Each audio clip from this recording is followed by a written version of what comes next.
only grateful people will have a sense of mission. Yeah. Kailangan malawak yung pagtingin mo sa mundo para malaman mo kung gaano ka ka-blessed.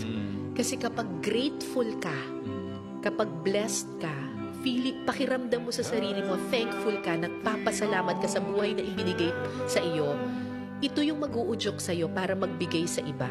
Hindi ka kasi pwedeng magmalasakit sa kapwa mo kapag hindi ka grateful at nagpapasalamat. Kaya lagi kong sinasabi sa mga kaibigan ko, at yun din yung aking motto ng aking maliit na scholarship foundation, yung Project Malasakit, magdasal, magpasalamat, at magmalasakit. Yun eh.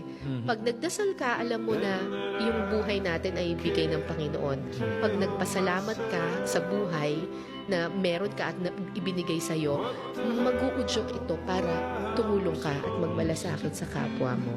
Magdasal, magpasalamat, at magmalasakit.